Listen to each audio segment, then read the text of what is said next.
Canal 7 y la Universidad Católica de Santiago del Estero presentan al Padre Ariel Álvarez Valdés en La Otra Cara de la Verdad. Aleluya, Yeshiro Kulam, במילה אחת תודה, הלב מלא והמון תודה, והולם גם הוא, איזה עולם נפלא. Aleluya. ¿Cómo le va, Padre Ariel? Muy buenas noches. ¿Qué tal, Rogelio? Buenas noches. Muy bien, ¿cómo está usted? Muy bien, gracias a Dios. Bueno, hoy tengo un programa que realmente tiene una cantidad enorme de preguntas, de inquietudes, que seguramente le va a servir a la gente para sacarse algunas dudas y me va a servir a mí también. Muy bien. Pero, ¿sabe, Padre? Estaba pensando que cumplimos 2 meses con este programa. ¿2 meses ya? 2 meses. Parece increíble, ¿no? Todavía a mí personalmente me parece ayer que estábamos discutiendo si el programa se hacía o no se hacía, si lo poníamos al aire o no lo poníamos al aire. Bueno, ya han pasado 2 meses y estaba revisando la cantidad de temas que hemos abordado. Hemos hablado de la Biblia en todos sus aspectos. Hemos empezado en el Génesis, hemos pasado por los Evangelios, por el Antiguo Testamento, por los Evangelios. Hemos llegado al Apocalipsis. Así es. Hemos hablado de tantos temas, ¿no? Y yo encuentro en la conversación con la gente cosas positivas. Le preguntaba a tanta gente con la que uno se encuentra su opinión, y muchísima gente me habla de la paz que ha encontrado mirando este programa, de la armonía interior que ha hallado frente al televisor, y eso me parece increíble, ¿no? ¿Sabe la gente que me dijo que se reencontró con la fe? La cantidad de gente que me dijo, he vuelto a misa, a la misa dominical. Hay una persona que me dijo, después de 10 años, me he vuelto a confesar. Y lo más llamativo es que estuve conversando con una persona que se autodefine atea. Es decir, dice, yo soy ateo porque nunca he creído en esas cosas que me parecieron siempre una tontera. Pero un día sentado frente al televisor me encontré con el padre, con el programa, empecé a seguirlo y me llama la atención la forma en que él lo presenta. Dice, ahora tengo miedo que este cura me convenza, porque es tan lógico, tan razonable lo que él presenta, que yo tengo miedo de dejar de ser lo que he sido toda mi vida, un ateo. Bueno, pero un poco eso recojo como balance de la gente en estos 2 meses, ¿no? Pero a mí me parece muy importante pedirle a usted un balance de qué es lo que ha recogido, porque seguramente usted ha estado con mucho más gente de la que estuve yo. Sí, yo también creo que son 2 meses muy positivos donde hemos tocado muchos temas. A mí me llama la atención mirando así globalmente estos 2 meses que el primer programa que hemos hecho sobre el tema del diablo y el tema de los demonios haya sido el tema que más ha preocupado, perturbado, molestado a la gente. Como vos dices, hemos tocado muchísimos temas sobre Jesús, sobre Dios, sobre el Apocalipsis, y solamente les haya preocupado o puesto mal el tema del diablo. A mí esto me lleva a una pequeña reflexión. Hay gente que parece que cree más en el diablo que en Dios, porque yo creo que si me parara frente a las cámaras de televisión un día y dijera, yo no creo en Dios, la gente me diría, y bueno, hay que respetar, somos libres, cada uno tiene derecho a creer o no creer. Pero uno se para frente al televisor y dice, no creo en el diablo, se arma un escándalo tremendo. Y la gente dice que esto no puede ser y que es inaudito. Y es triste ver eso, cómo hay gente que parece predicar y creer y preocuparse más para mantener la existencia del diablo que la de Dios, ¿no? Hace un tiempo, un pastor de una iglesia evangélica cristiana escribió un artículo sobre este programa, analizando justamente este programa, y empieza diciendo que este programa tiene muchísimos errores, que ha, digamos así, distorsionado toda la Biblia, y dice, pero yo quisiera centrarme en un tema, y es el tema del diablo, y le dedica 4 páginas a defender la posesión diabólica, y después de 4 páginas donde cita todos los textos habidos y por haber el diablo en el Apocalipsis, en todas partes, al final termina diciendo, pero Jesús tiene un gran poder para librarnos del diablo. Le dedica un renglón a Jesucristo y 4 páginas al diablo.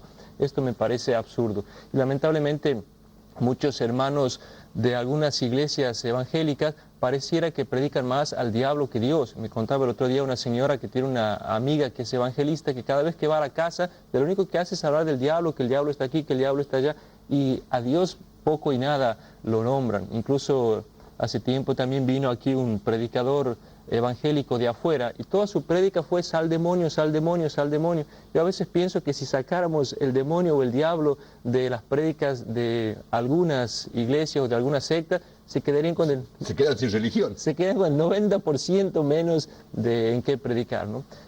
Por eso me llama la atención, digo que después del primer programa sobre el diablo, que haya habido esa repercusión tan negativa, después los otros temas no han preocupado y no han molestado tanto a la gente. Lo Ahora, que más ha molestado ha sido ¿sabe esto. en serio? Usted me está haciendo acordar de eso, no lo había pensado yo.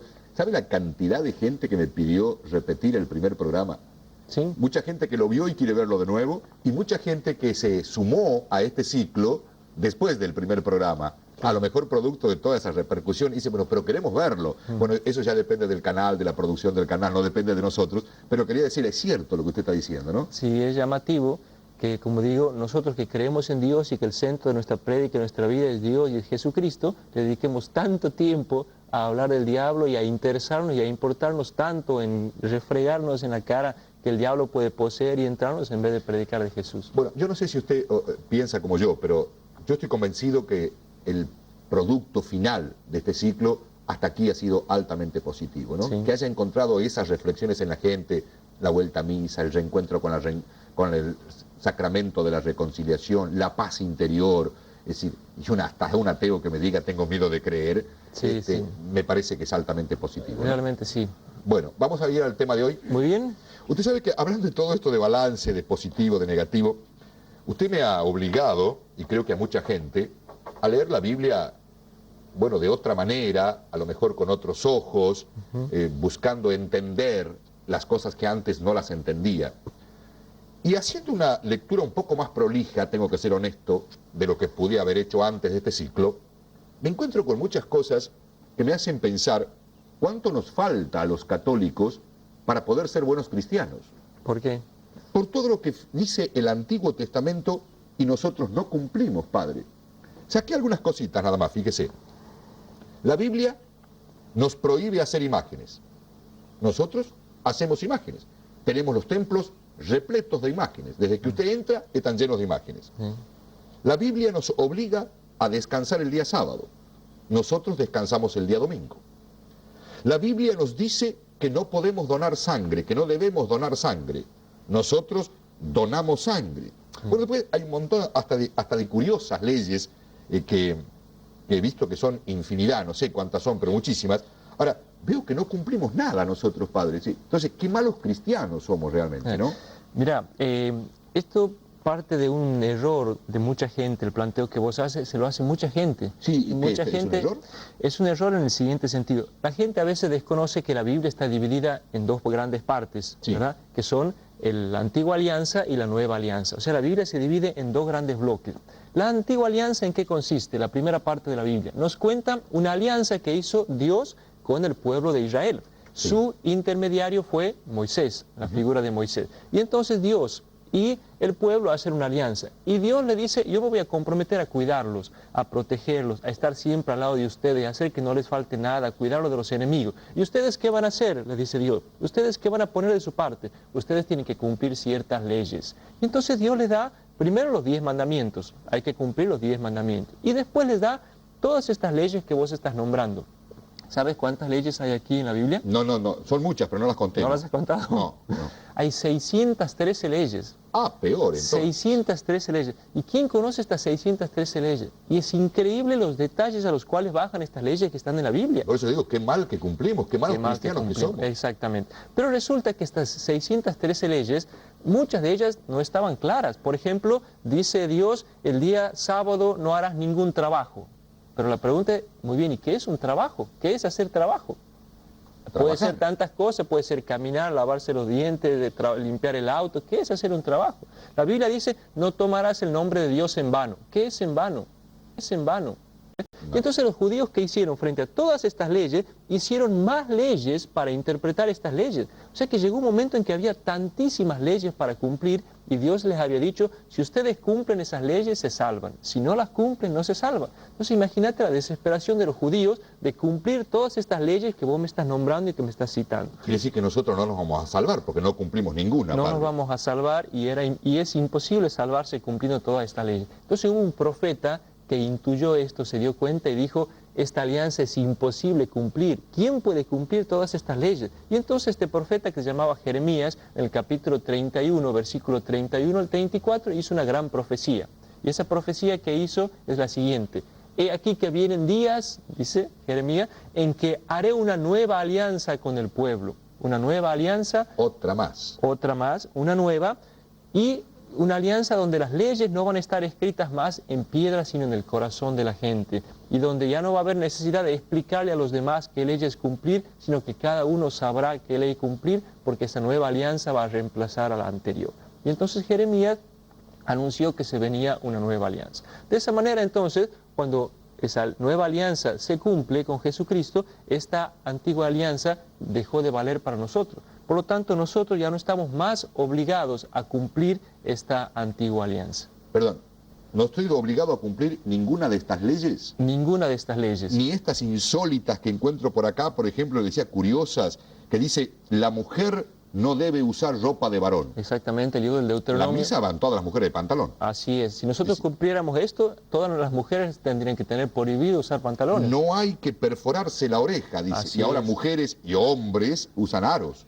Dice la Biblia que no hay que afeitarse. Ah, no hay que afeitarse. No hay que afeitarse. Vos y yo estamos en pecado porque nos afeitamos todos los días y la Biblia lo está prohibiendo. Entonces no estoy obligado a cumplir nada de eso. Absolutamente ninguna de estas. ¿Por qué? Porque se hizo después una nueva alianza, que la vamos a ver después, que ha venido a anular esta antigua alianza. Realmente hay leyes tan increíblemente, y habría que tan increíblemente curiosas, preguntarle quién puede cumplir. Por ejemplo, el libro del Deuteronomio, en el capítulo 21, versículo 18, dice, mira, si un hombre tiene un hijo rebelde y díscolo, que no le escucha la voz de su padre ni la voz de su madre, y que castigado por ellos, no por eso los escucha, su padre y su madre lo echarán, lo agarrarán, lo llevarán fuera donde están los ancianos de la ciudad, a la puerta del lugar, le dirán a los ancianos de la ciudad, este hijo nuestro es rebelde y díscolo y no nos escucha, es un libertino y un borracho. Y entonces todos los ciudadanos lo apedrearán hasta que muera. ¿Ah? ¿Cómo? Hay muchos padres que tienen hijos rebeldes. Muchísimos. ¿No es cierto? ¿Quién los saca a apedrear afuera en la calle? Y aquí está mandado por la Biblia. Ve que es imposible cumplir esto. Es más, la Biblia ordena apedrear a los homosexuales, ordena matar a los adúlteros, cuando Jesús ha perdonado a una adúltera. O sea, vemos cómo la Biblia da un montón de leyes que no se pueden cumplir. Bueno, está bien. No se pueden cumplir esas leyes. Pero los 10 mandamientos, eso tenemos que cumplir. Porque eso Dios se lo dio a Moisés como ley, ¿verdad? Como ley fundamental. Bueno, eso lo podemos ver después si tenemos que cumplir los 10 mandamientos o no. Pero lo que quería, porque tenemos que ver la nueva alianza, cuál es la nueva alianza y qué nos manda esa nueva alianza. Lo que importa es que esta antigua alianza ha quedado totalmente descalificada. Le pido una pausa. En un minuto nos volvemos a encontrar. Bueno, ¿cómo no? Halleluja, לעולם. Halleluja, ישירו כולם.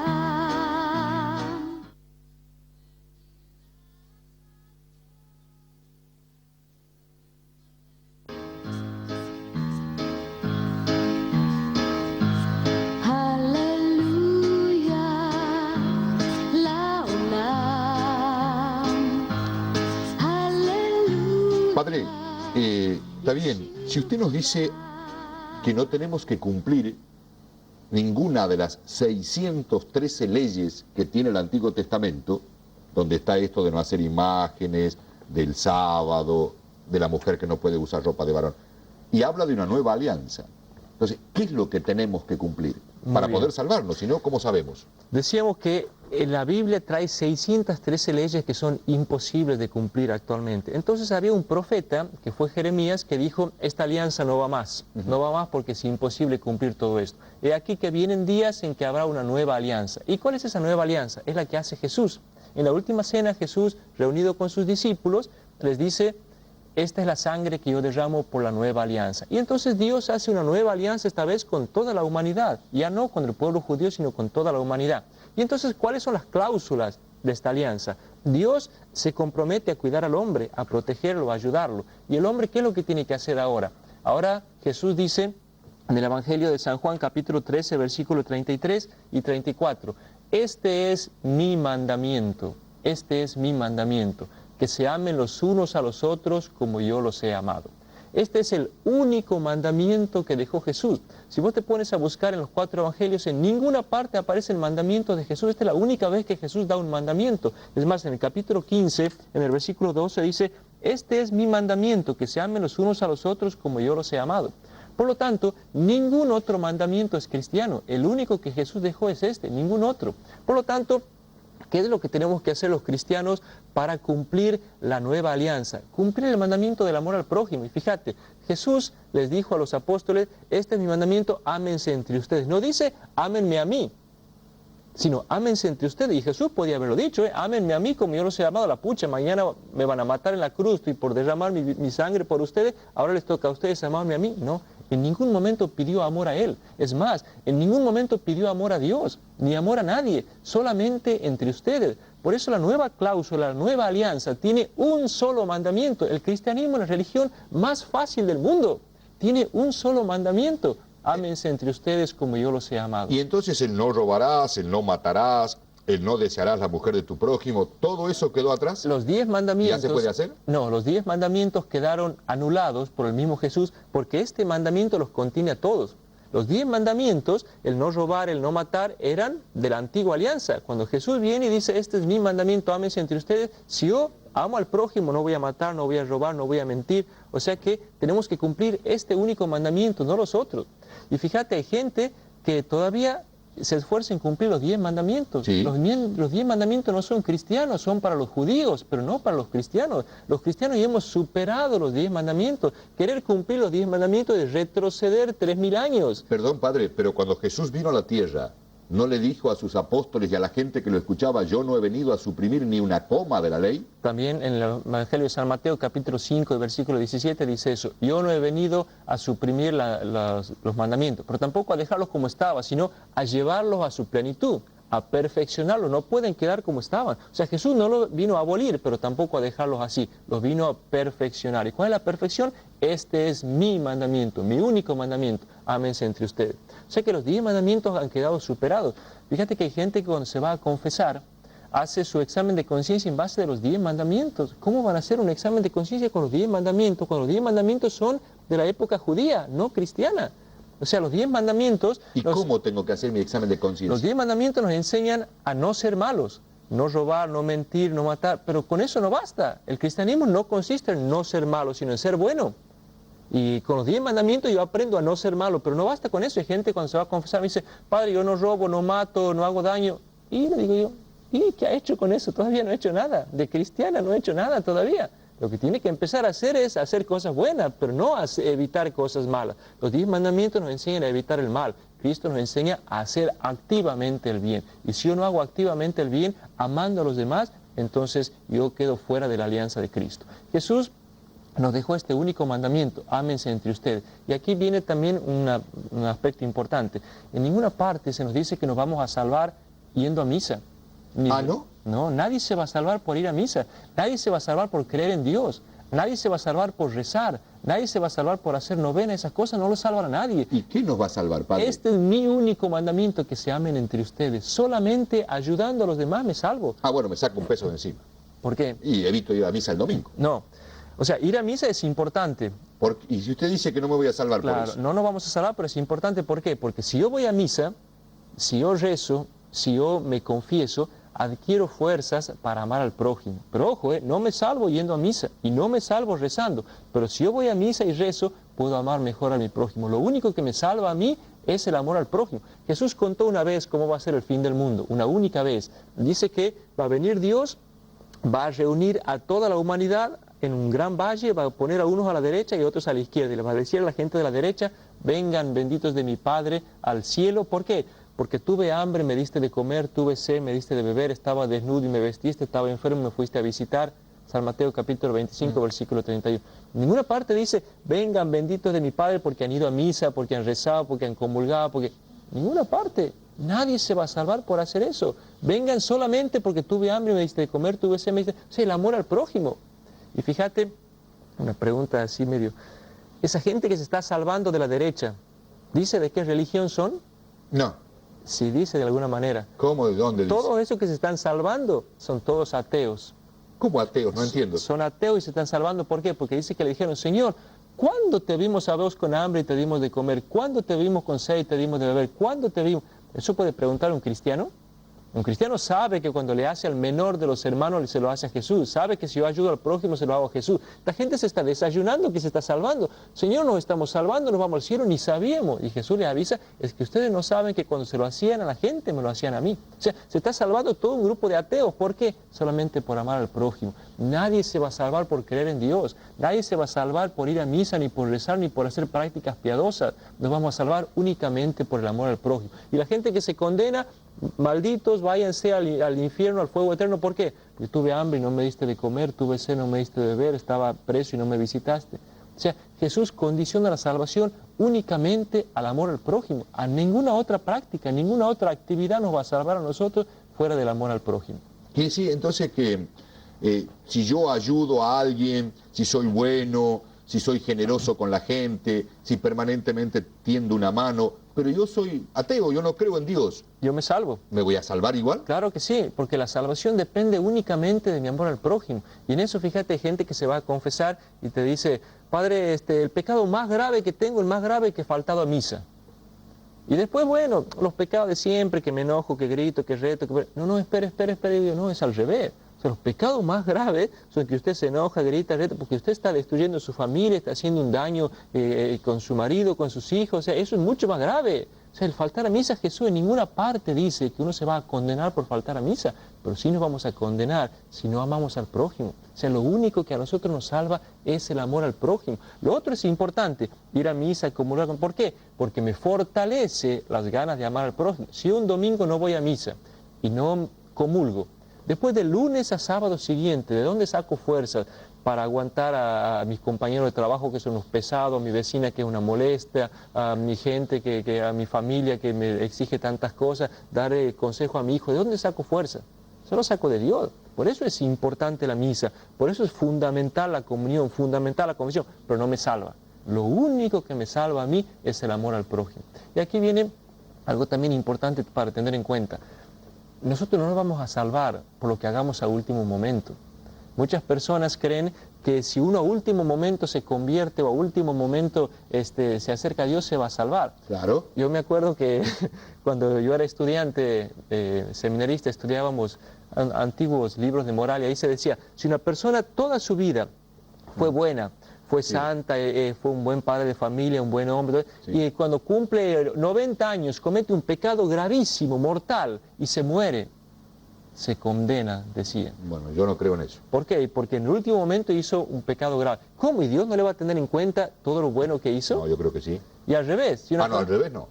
Pero, claro, al revés también. Si una persona toda su vida ha sido una persona mala, atorrante, sinvergüenza, y en el último momento se convierte... Sí. ¿Se salva? No. Pero ¿cómo no? ¿Y no es un gran ejemplo de eso el buen ladrón? ¿Qué pasa con el buen ladrón? El que muere al lado de Jesús y le dice, Señor, cuando estés en tu reino, acuérdate de mí. ¿Y Dios ahí lo va a premiar por haberse convertido sobre el final? Pero ahí en ninguna parte se dice que haya sido una mala persona el buen ladrón. A lo mejor el buen ladrón fue toda la vida un buen hombre y en el último instante robó una gallina, robó algo, lo pillaron los romanos, lo crucificaron, lo mataron por ladrón, pero a lo mejor toda su vida fue un buen hombre. O sea, nadie se va a salvar por convertirse en el último momento. Bueno, padre, pero usted, discúlpeme, pero deja muy poca esperanza para un sinvergüenza que ya tenga 60 años, porque no les tengo que decir, mira, convertite para que te salves, porque si ya no tengo tiempo. Al contrario, esto deja mucha esperanza para mostrarnos que todas las obras buenas que hemos hecho en nuestra vida es lo que Dios va a tener en cuenta, todo lo que hice. Por ahí vienen personas que me dicen, padre, mi marido se ha muerto de repente sin posibilidad de confesarse, sin ir a misa, sin comulgar, sin nada. Yo le digo, señora, su marido fue un buen hombre, fue un buen padre de familia, fue un buen esposo, sí, y ya se salvó. Si no importa si al último momento encuentro un cura o no para confesarse. Si no, mi salvación sería una lotería. Dependería que me agarre un paro cardíaco en la puerta de la iglesia y salga el cura y me alcance a confesar. Pero padre, ¿tiene sentido entonces que yo le predique, le hable a una persona de 70 años y le diga, mira, cambia, hacete mejor, sí, has sido una mala persona? Pero no le va a alcanzar el tiempo. Porque estos 70 años van a pesar más que estos 5 o 6 que le puedan quedar de vida. En 70 años es difícil que una persona nunca haya hecho nada bueno, es difícil. Puede ser que no haya ido a misa y no haya creído en Dios, pero eso no salva. Una persona en 70 años no tiene nada de bueno, nada de positivo. Todo lo que hizo de bueno y de positivo es lo que Dios le va a tener en cuenta. Pero no va a depender de los últimos instantes. Y esto es muy alentador. Hay gente que ha tenido un ser querido que se ha suicidado y dice, ¿a dónde estará mi hermano, mi hermana, mi padre, el que se suicidó? ¿Y dónde está? Y no importa, hay que ver qué hizo durante su vida. Si durante esa vida fue una buena persona, se salvó, aunque lo último que haya hecho haya sido un pecado grave. No importa los últimos instantes de la vida de uno, lo que importa es toda la vida de uno. Vengan benditos de mi Padre, porque tuve hambre, me diste de comer, tuve sed, me diste de... Y por lo tanto, quiero volver a enganchar con lo que decíamos al principio. Nadie se va a salvar por ninguna otra ley, ni la del Antiguo Testamento. Nosotros, los cristianos, nos regimos únicamente por el mandamiento que dejó Jesús. Por eso cuando venga la gente de la secta que anda golpeando la puerta y nos dice, ¿por qué ustedes hacen imágenes si está prohibido en la Biblia hacer imágenes? Hay que preguntarle, perdón, ¿dónde está prohibido hacer imágenes? ¿En el Antiguo Testamento? Nosotros no cumplimos eso, nosotros cumplimos lo que dice Jesús. Y cuando venga a decirlo, ¿y por qué ustedes descansan el sábado si aquí está ordenado descansar el sábado? ¿Pero dónde está ordenado? ¿Del Antiguo Testamento? Nosotros no cumplimos, nosotros cumplimos lo que dice Jesús. Entonces no tiene ningún sentido el Antiguo Testamento. Para vivirlo y cumplirlo, no.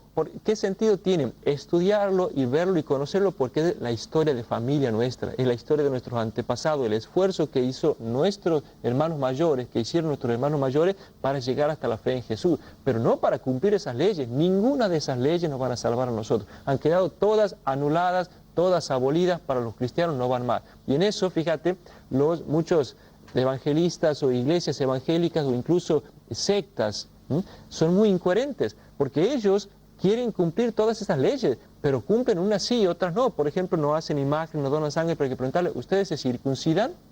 No, te van a decir, ¿cómo si está mandado en el Antiguo Testamento? ¿Ustedes cuando tocan un cadáver se purifican con la sangre de la vaca, con la ceniza de la vaca roja? No, está mandado en el Antiguo Testamento. ¿Ustedes tienen un hijo rebelde, lo matan? No, está mandado.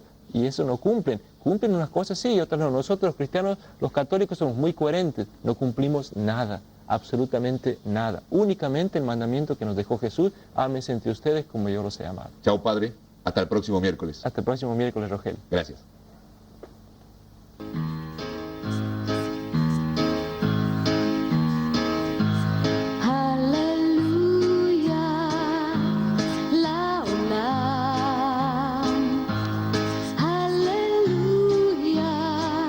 ישירו כולם